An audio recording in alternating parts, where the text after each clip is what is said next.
Hello, I'm Ray with another ghostly tale for you. I haven't got the camera on this time. I've had issues with the lighting and focus. You don't need to see me anyway, do you? No, of course you don't.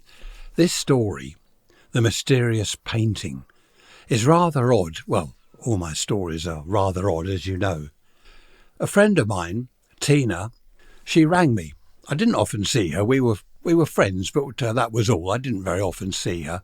Perhaps once a month I'd bump into her somewhere. But she phoned me and she said, "Come round and see what I've bought." She was a lovely girl, about my age. What was I, mid-20s, something like that. She was a lovely girl, but she never had a great deal of luck. She'd had one or two boyfriends that had ended in disaster. She'd never had any money. I think her dad had gone off somewhere. She didn't get on very well with her mother. She just had bad luck all along. So I was hoping that whatever she'd bought would perhaps bring her some good luck. She wouldn't give me a clue as to what it was, just, "You come and have a look, see what I've bought." So I went round there that evening and she showed me this painting. It was an old oil painting of an old man, a boring old oil painting of a boring old man. So I just said, that's nice, Tina, yes. Why did you buy that? I couldn't see the attraction. It was in an old frame. It didn't appear to be of any great value. And I just couldn't understand why she bought something like that. It wasn't her.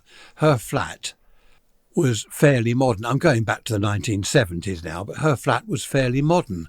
And I couldn't understand why she wanted an old oil painting. Would have looked nice perhaps in a very old house with the oak panelled walls, something like that, but not in her modern flat. She said that she bought it from a charity sale. It was in a local park. Everyone had set up their tables, a bit like a car boot sale. She was walking past this chap. He had his stuff all laid out on a table. There were 2 or 3 paintings there, and one of them caught her eye, and it was this old man. And I couldn't understand why it would catch her eye. And she said what happened was I walked past and the eyes followed me. As I walked past, the eyes looked at me. So I walked back again and the eyes followed me again. And I said, "Well, Tina, that happens, doesn't it? With photographs, you put a photo on the wall or a painting, the eyes do appear to follow you. They're not really following you, obviously, but they appear to follow you." She was adamant that they really did follow her, so I wasn't going to argue about that. She then said that the chap selling it didn't know he had it. This was rather weird. Tina was loopy. She was known as Loopy Tina. And I said, "Oh, OK, he didn't know he had the painting that he was selling." She said, "Well, no, he had 2 or 3 paintings and he had no idea that one was there." And I said, "Well, I don't know, perhaps he was going senile in his old age or something." She said, "Well, possibly, but anyway, I bought the painting. It was only £10. Now, she was short of money. She had trouble paying her rent. She got an evening job, which she had recently lost. She worked in a pub in the evenings for extra money, and she'd lost that job, so she only had her day job, and she really was struggling. Now, £10 back in the 1970s was a fair amount of cash, especially if you were having trouble paying your rent. So why on earth had she bought a painting like that? It just didn't make sense. She propped it up on the mantelpiece and she kept banging on about these eyes following her. She said, "Look, you walk past, go over to the left, walk past as you look at the painting and the eyes will follow you," which I did. And I said, "Yes, the eyes appear to follow me," as they do with photographs, paintings, any portrait. The eyes appear to follow you. No, she said. If you look at the whites of the eyes, when you're one side of the painting, they're the other side. If you'd go to this side, they change. So I tried that. They didn't at all. The whites of the eyes didn't change at all. She said that she'd taken photographs, photograph on the left and a photograph on the right. And she sent the film off. In the old days, you had to take it to the chemist. Do you remember the old films? Take it to the chemist. And about a week later, they'd be ready. They'd be developed and ready for you to collect. She said, "When I get the photographs back, I'll show you and you'll see exactly what I mean." Sure enough, I got a phone call almost a week later. "Come and see the photographs. Photographic evidence." Oh yes, she said, "Well, have a drink." I know what that meant. "Come round for a drink." She didn't have any drink there. She couldn't afford it. That meant I took a bottle of wine and a few beers. So I went round there with the drinks, and she put the photographs out on the coffee table in the lounge, and we had our drinks there. She said, "There you are, look. On that photograph there, the whites of the eyes are to the left." And I said, "Yes, I see that. Now look at the other photo. The whites of the eyes are on the right." And she was right. That was definitely the case. Photographic evidence, she kept saying. And I thought, no, this isn't photographic evidence. Was it a trick of the camera, a trick of the light? Had one of the photos been developed back to front? But no, it hadn't, because the face was looking slightly one way in both photos. It did appear from the photos, well, not appear, it was definite that the whites of the eyes in one were on the left, and in the other photo, definitely on the right. So the eyes were looking different ways. It was most odd. I couldn't explain it. She was drinking the wine and getting loopy and saying it's all supernatural, it's weird, it's a ghost. She wasn't very good with drink. It affected her in strange ways. But I felt sorry for her, bless her cotton socks. She was adamant that this portrait, this oil painting, was somehow ghostly. "Take it home with you," she said. "Take it home. Put it on your mantelpiece or hang it on the wall. I bet the eyes follow you." So I did. After we had a pleasant evening together, we had a few drinks. Well, she almost fell asleep. She'd had too much wine. She wasn't used to drinking. She didn't have enough money to go out drinking. And she just about finished the bottle of wine. So time for me to grab the painting and leave. It was on my mantelpiece for a week or so. I hadn't heard from her. I hadn't got back to her. I'd been pretty busy. And then I got a phone call. "Have you seen the eyes move? Have they followed you? Have the eyes?" I said, No, they haven't. They haven't. I said, "I'll bring the painting back round." She said, "No, it's all right. You can have it. I don't want it. It's scary and it doesn't really fit in my flat," well, which I had thought in the first place. "You keep the painting," she said, as if I wanted it. I didn't want it. But I felt sorry for her, and I said, "Look, I'll give you 10 quid for it. All right, you've got your money back that way." "Oh, are you sure? Oh, that would be lovely. Are you sure?" I said, "That's all right, Tina. I'll bring the money round this evening and we'll have a few drinks and chat a little bit further about your supernatural ghostly painting." I was only joking. I didn't really want to talk about the painting, but when I got there, I gave her the £10 and we opened the bottle of wine. I had a can of beer and we sat down and had a chat. I showed the photos to my mother, she said, almost triumphantly. I don't know quite why she said it like that. I showed the photos to my mother, as if she'd somehow got one up on me. I said, "Oh, OK, that's good news. That painting, the man in that painting is my great-great-grandfather." I frowned and gazed at her. She had a lovely face, very pretty girl. I said, "The man in the painting is your great-great-grandfather?" "Yes," she said. "My mother recognised the photo straight away." As I said earlier, she didn't get on with her mother. Her dad had left when she was young, and I wondered why she'd gone round there. As far as I knew, as far as I was aware, they very rarely spoke to each other. The list of unanswered questions was growing. Why did the man selling the painting deny all knowledge of having it? It wasn't his. He didn't know it was there. That was odd. What compelled Tina to buy it when she was very, very short of money and all she thought were the eyes were following her, which they do anyway? Then why did she take the photographs to see her mother, who she very rarely spoke to and certainly didn't get on with? I put those 3 questions to her and she hadn't got a clue. "Oh, I don't know," she said. "I just thought I'd show my mum. I don't know why. I don't know why I bought the painting, but the eyes do follow me." I said that she could keep the £10 and I'd bring the painting back. As it was her great-great-grandfather, I'd bring it back. Keep the £10. She stared at me and she said, "It smiled at me." I said, "The painting smiled at you?" "Yes, the man. He smiled at me."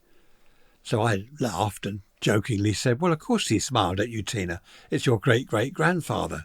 I don't want it. I don't want it here in my flat." She looked quite worried. She looked rather anxious. Don't you dare bring it back. I do not want that painting anywhere near me. OK, I said, no, that's fine, that's fine. You've got your £10. I've got the painting. I did say it doesn't really fit into my place, but I'll put it on the wall somewhere. And she said, I wouldn't, if I were you, I wouldn't put it on the wall. It'll smile at you. The eyes will follow you. She was getting through the bottle of wine again. Bless her. We had a nice evening. She fell asleep on the sofa, so I went home. Intrigued by this painting, a couple of days later I took it into town to this art shop, this art dealer. And I said, what's that worth? I just thought I'd try and get my £10 back, or even make a little bit of profit to share with Tina. Nothing, he said, that's not worth anything. Dear. I said, oh, OK, not to worry, just the off chance. And he said, no, seriously.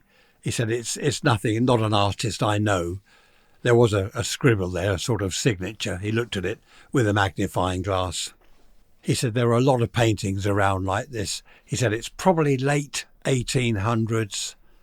And he explained to me that there were quite a few people that were well-to-do people. They had money, and they'd often have a portrait done of themselves to put in their hallway or their parlour. And that's probably what it was. And I said, well, apparently it's a friend of mine's great-great-grandfather.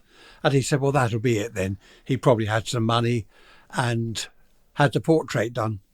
So I said, OK, is it not worth anything? I didn't really want to take it home.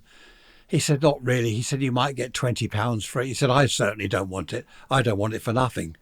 So I said, isn't the frame worth anything? Well, possibly, but I don't want it. He'd been looking at it. He handed it back to me. He said, just one thing that's curious. It's rather thick. So I looked at the painting and he said, what I mean is if you look at the canvas on the front and then the back of the painting, it's about an inch.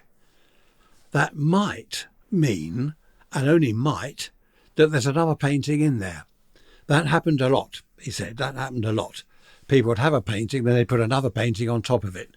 And of course it gets thicker with all the packing. He said, you might want to take the back off when you get home and have a look. So I said, OK, well, I've nothing to lose if I happen to ruin it. It's not worth anything, so nothing to lose. When I got home, I put it on the table and I found a sharp razor blade type knife, Stanley knife, and I carefully cut the brown paper off the back. You know that brown paper tape, the glue type tape? There was that all round it. I cut all that off, pulled out the sheet of, it must have been cardboard. Then there was a sheet of veneer, wood veneer, quite a thin sheet. I took that out, more packing, another sheet of wood veneer, and then he was right, another painting. I took it out very carefully, laid it on the table, and it was a painting of another old gentleman. I didn't know who he was. There was a signature there. I knew nothing about art, so I hadn't got a clue what it was. I put some packing either side of it and got a couple of sheets of hardboard to put each side. I didn't want to crumple it or crease it. And I put the original painting back together. I put the back on, fixed it all back together. I lay awake half the night thinking about this other painting I'd found. Was it a Van Gogh? Was it worth hundreds of millions of pounds? The following day I took it into the art shop. The man smiled at me. Oh, you again, he said. What have you got for me this time? Some other worthless painting? And he laughed. I laughed. I said, you were right. I found this. And I put it on his counter, took the hardboard off the top and showed him the painting. He looked at it. He stared hard at it.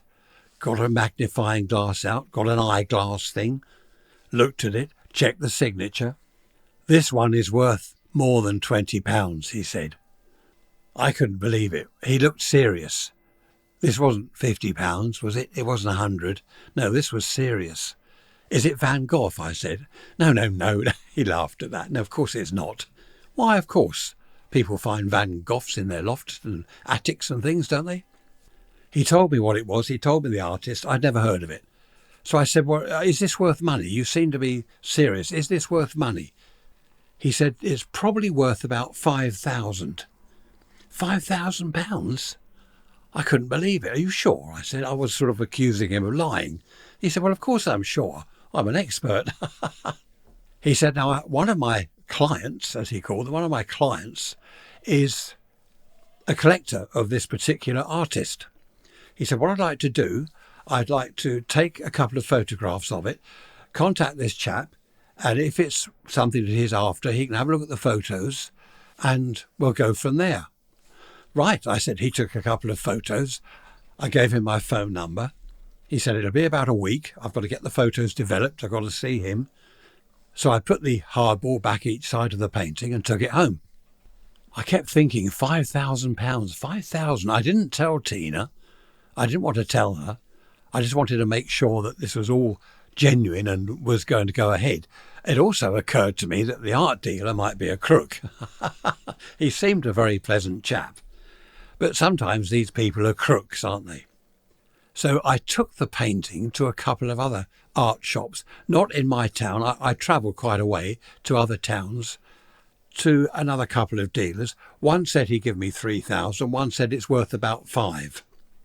So I'm still thinking, well, are they offering me sort of 3, 4, 5, and it's worth 100,000? I couldn't be sure. I then had a phone call from the art dealer I'd originally seen, and I went back to see him with the painting. I'll give you 5,000 for it, he said. I've been on to my man, and he is going to buy it from me for 6.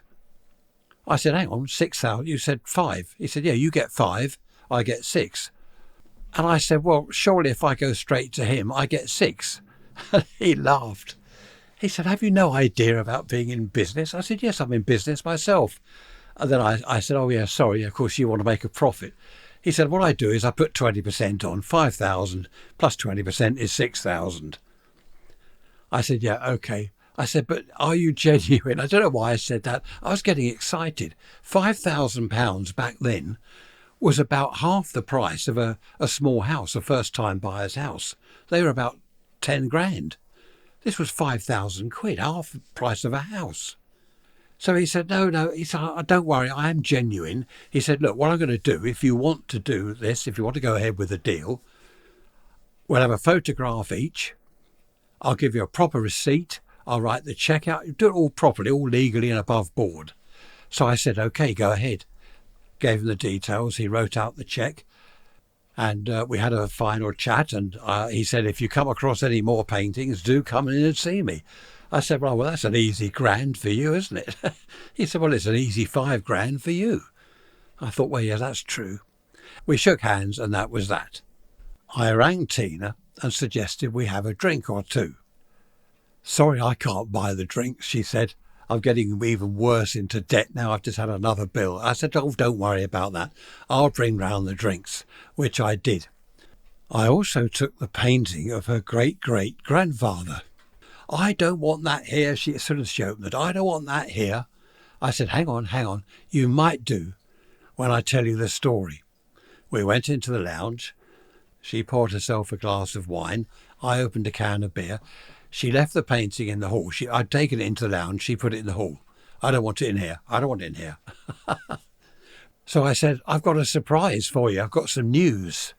She said, I was hoping you were going to tell me you'd sold the painting and it was worth something.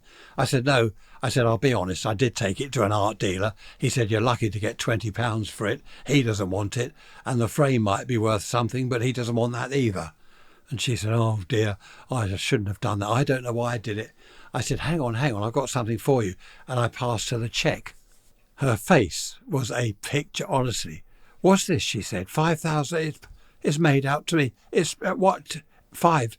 It's made out to me. 5, what do you mean? Where's this? Where's it from? I said, I sold the painting. She said, look, it's in the hall. What are you doing? She had tears in her eyes. She was shaking, visibly trembling. I said, there was another painting inside. Underneath your great-great-grandfather, there was another painting. She said, I can't believe it. And you sold it? £5,000? I said, yes, there we are. You got 5 grand. And she just broke down in tears. She was sobbing, absolutely sobbing. I just sat there and let her get on with it. And I just sipped at my beer. I felt so good. I really did feel, I don't know, brilliant. I'd done something really worthwhile. I was really pleased for her. She said, but it's your painting. I sold it to you. Why did you have the cheque made out to me? I said, because it's your painting, isn't it? It's your great-grandfather. Then she leapt up and she rushed into the hall, brought the painting into the lounge. She said, that's what he was trying to tell me, isn't it, all along? He was trying to tell me that there was another painting inside. And I said, well, that's crossed my mind. You could well be right. I am right. She said, I am, definitely. Smiling at me.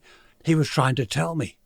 From the minute I saw it on that chap's stall, when I bought it, he watched me. I knew then there was something strange. And she rambled, she's knocking back the wine. She's going on and on about supernatural things and her great-great-grandfather and how she was going to hang him above the mantelpiece on the wall. Pride of place, my great-great-grandfather. She literally was over the moon.